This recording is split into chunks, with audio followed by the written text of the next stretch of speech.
profesional untuk meliput hal-hal yang memang fakta hukumnya ada.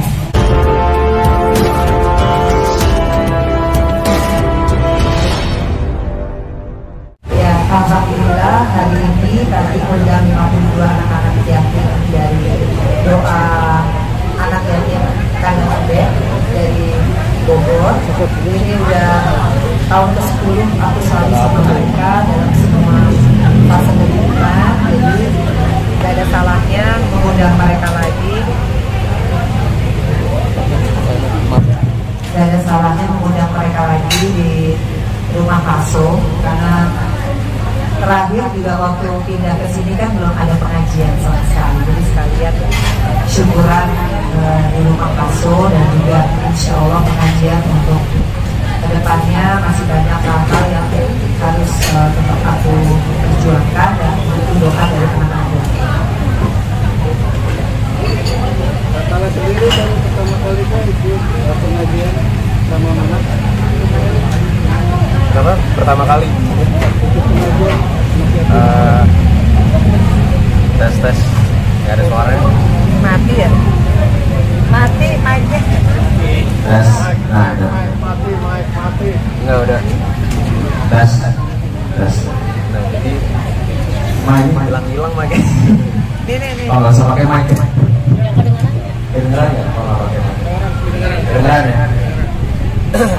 Jadi dari dulu Mama sering ngadain ini sih, acara-acara pengajian dari aku masih kecil sama kakak. Jadi emang hal kayak gitu udah rutin loh. Kebetulan baru tahun ini baru sekali ya. Iya, di rumah ini ya. Di rumah ini habis direnovasi.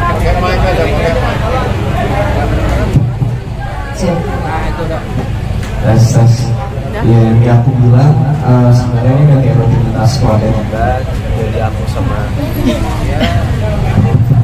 dari aku sama kakak masih kecil, emang Mama suka bikin acara pengajian. Jadi emang ini bukan hal baru.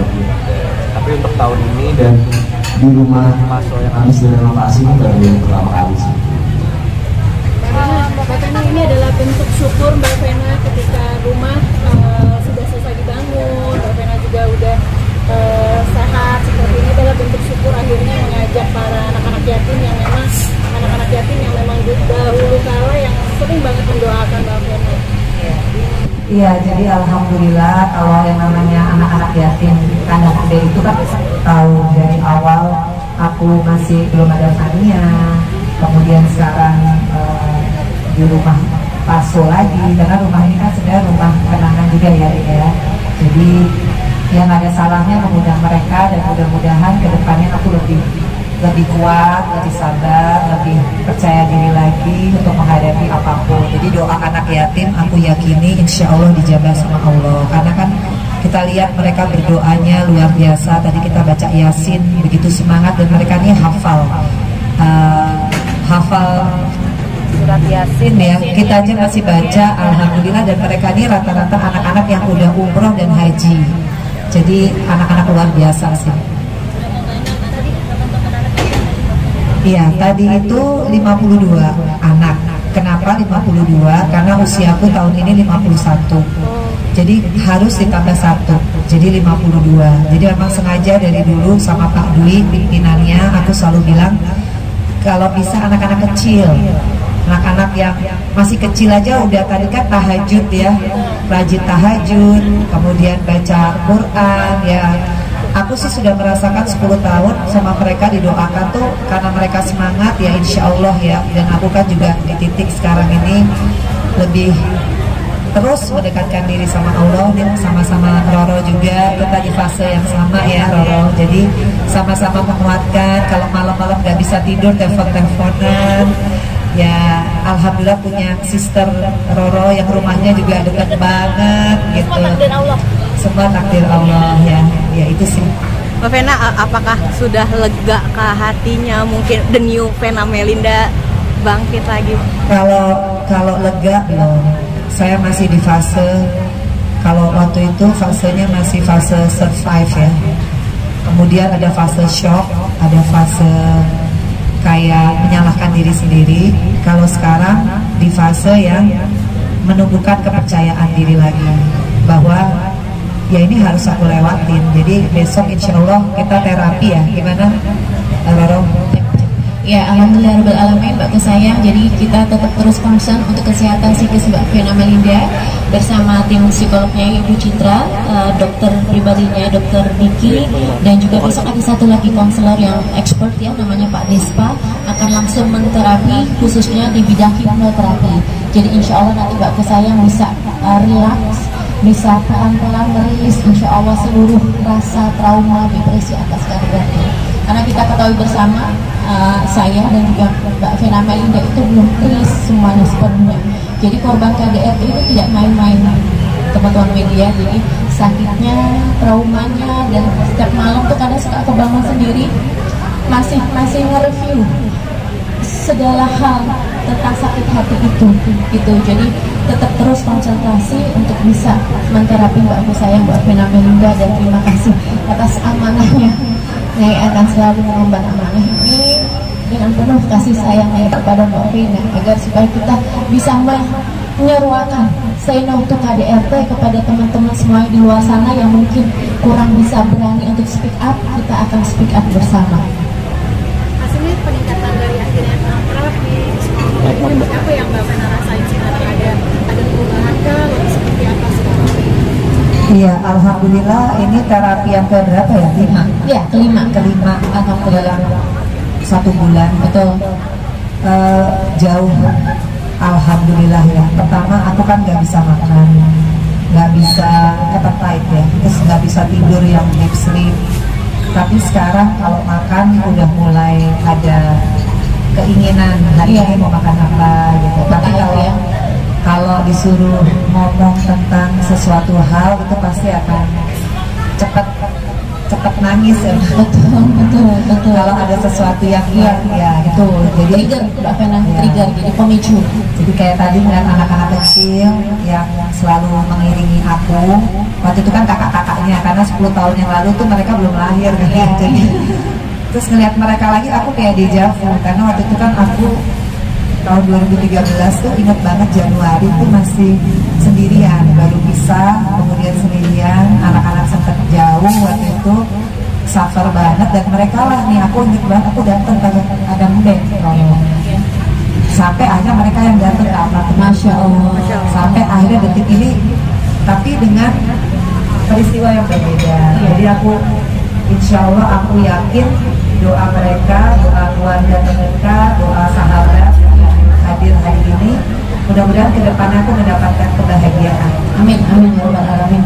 Mbak Vena, teman-teman media kan mungkin support Mbak Vena lebih, apalagi Mbak Vena dari korban KDRT. Kita teman-teman media juga mengawal kasus ini secara perlahan dan tetap bergelora gitu. Seperti apa sih Mbak Vena mungkin perubahan dari diri Mbak Vena lika-liku yang dialami hidup ini mungkin?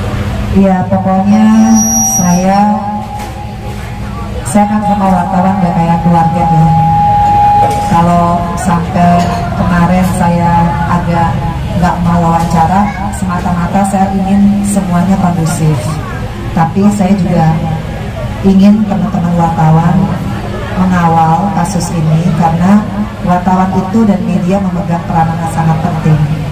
Saya korban KDRT, begitupun Roro dan juga siapapun di luar sana, teman-teman perempuan. Konsekuensi memang banyak. Kalau kita berani speak up itu banyak. Makanya awal tuh yang harus kita persiapkan adalah mental. Karena yang namanya playing victim, namanya fitnah, namanya berbagai macam itu pasti adalah urutannya. Dan insya Allah tanggal 14 Februari saya minta teman-teman wartawan bila ada waktu kita sama-sama ke Komnas Perempuan. Saya mohon doa dan juga supportnya teman-teman untuk sama-sama kita menginformasikan bahwa KDRT itu bukan aib. KDRT itu adalah pidana. Artinya kalau kita sudah berani speak up, ya konsekuensinya kita harus kuat mental. Meskipun saya juga sering nangis kayak tadi, semata-mata sebetulnya saya masih manusia biasa. Nggak mungkin lah ada orang yang ingin menikah kemudian gagal dan kemudian ceritanya sampai seperti saya, kan nggak mungkin ya.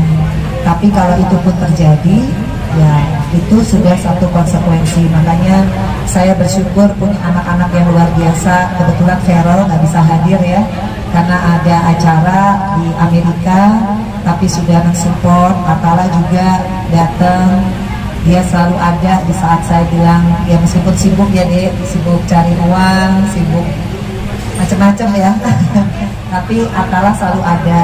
Ya itu sih yang menguatkan saya, dan Atala sama Feral tuh nggak pernah menyalahkan mamahnya dengan apa yang sudah terjadi, dan dia dewasa, dia tidak emosional. Saya selalu lihat ya bagaimana tata cara Atala dan Feral bicara di depan kalian, ya dia tidak terpancing, fokus kepada ibunya, luar biasa ya. Itu yang membuat saya jadi kadang kalau saya drop, saya ngeliat anak-anak saya aja, karena nggak mungkin saya dikasih Allah anugerah ini, peristiwa ini kalau saya nggak mampu. Tapi kadang kalau saya drop, yaitu manusiawi ya, karena saya sebetulnya belum sembuh secara psikologi, psikoterapi dan juga konselor itu amat sangat masih butuh proses. Jadi itu manusiawi, naruri, dan juga tergantung dengan trigger. Jadi seperti mana yang sudah sampaikan tempo hari, mohon doanya teman-teman media semuanya, dan semoga bisa memberitakan berita yang lebih proporsional. Jadi kalau misalnya ada isu-isu dan lain-lain itu yang merupakan trigger dari Mbak Vena, mohon jangan diberitakan karena Mbak Vena sangat sedih sekali. Sampai kemarin kan Feral juga maju ke politik karena dari Mbak Vena sendiri, dari mamahnya sendiri, dia mau menyuarakan itu untuk anak-anak yang nggak bisa speak up. Seperti apa, Mbak? Iya, yang pasti buat Feral, Atala, Fania, tentunya saya hidup di dunia ini kan yang saya tinggalkan legacy adalah bagaimana mereka bangga lah sama ibunya ya, sama orang tuanya.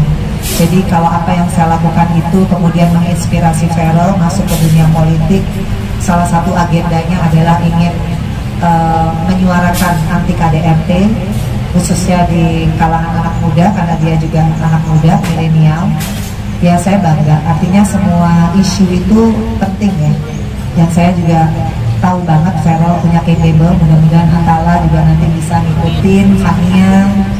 Ya kita kan nggak tahu ya kita hidup sampai umur berapa. Jadi saya selalu bilang sama anak-anak saya, apapun yang terjadi sama mama, pemberitaan yang bagus kita syukuri.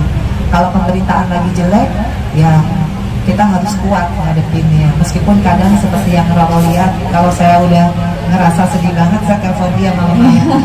Kok bisa ya ada orang kayak gitu misalkan. Tapi itu terjadi sama hidup saya. Jadi ya saya manusia biasa. Kadang kalau saya nggak kuat ya saya harus ngomong sama psikolog ya, sesi curhat ya.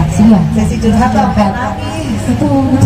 Sampai kayak, tapi habis itu lega. Tapi habis itu pasti paling penting curhat sama Allah. Betul. Itu yang paling penting ya. Alhamdulillah sebulan ini kalau orang lihat secara fisik mungkin saya sudah alhamdulillah membaik. Tapi kalau secara mental ya saya justru minta teman-teman wartawan untuk membantu saya. Kita masih panjang ke depan. Saya masih ke Komnas Perempuan, saya masih menghadiri peradilannya, baik itu dimanapun ya. Ya insya Allah saya sebagai korban KDRT nggak boleh drop.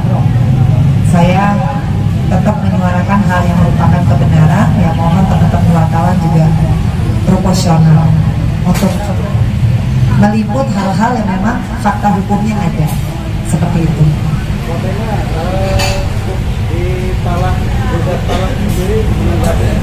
Saya nggak mau jawab yang itu. Maaf teman-teman media, jadi khusus terkait pengajian dan juga rasa syukur pada hari ini.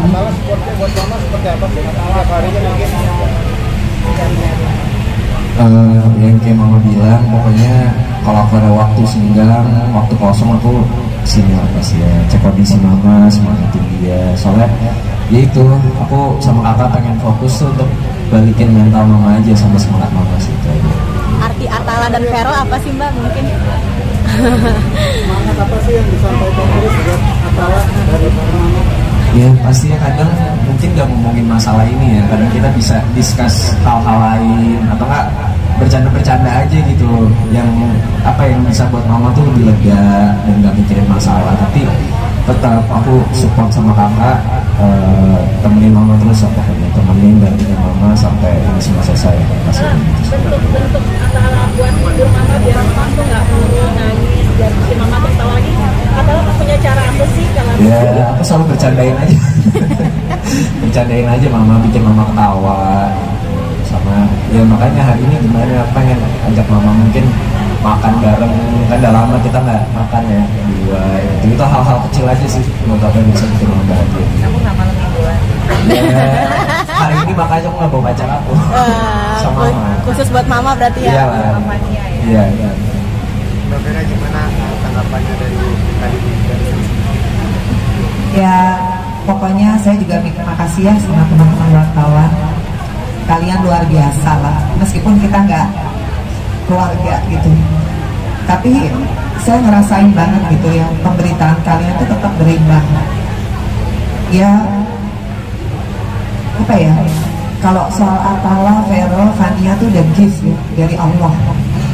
Sekarang tinggal gimana saya supaya nggak terpuruk secara mental, tetap harus kuat buat anak-anakku karena mereka masih butuh aku.